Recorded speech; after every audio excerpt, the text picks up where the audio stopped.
भारत का व्यापार घाटा लगातार बढ़ता जा रहा है। व्यापार घाटा का मतलब है कि आप अपनी ज़रूरत के सामान खरीद ज़्यादा रहे हैं, लेकिन ऐसा कुछ बना नहीं रहे हैं जिन्हें दूसरे देश खरीदना चाह रहे हों।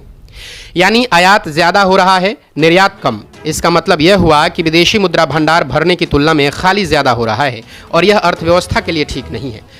अंग्रेजी अखबार द हिंदू की खबर के अनुसार भारत का निर्यात जून महीने में 16.8% बढ़ा है, जबकि आयात में 51% की बढ़ोतरी हुई है।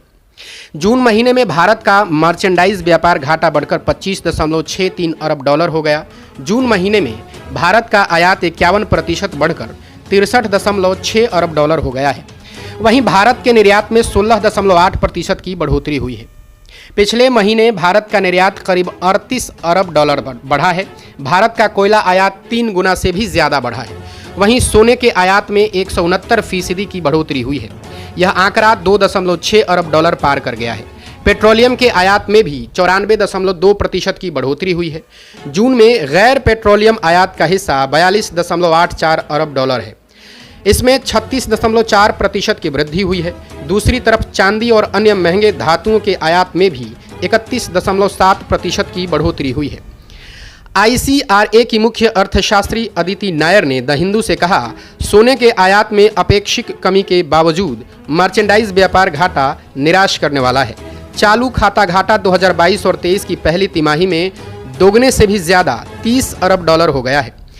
इससे पहले की तिमाही में यह घाटा 13 अरब डॉलर था। भारत के टॉप के 10 निर्यात होने वाले उत्पादों में गिरावट आई है।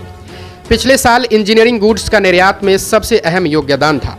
इसमें 1.6% की गिरावट आई। ड्रग्स और फार्मा उत्पाद के निर्यात में भी 1.3% की कमी आई है। कॉटन और हैंडलूम उत्पाद के निर्यात में 22.5% की गिरावट आई है। इसके साथ ही प्लास्टिक और लिनोलियम के निर्यात में भी 23.2% की गिरावट आई है। रेटिंग फर्म ICRA की मुख्य अर्थशास्त्री अदिति नायर ने द हिंदू से यह भी कहा कि 2021 में सोने के आयात में आई बढ़ोतरी 2020 की दबी हुई मांग के कारण थी।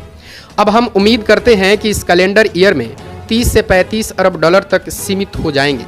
सोने की मांग में कमी कोरोना की तीसरी लहर और उससे संबंधित पाबंदियों के कारण थी।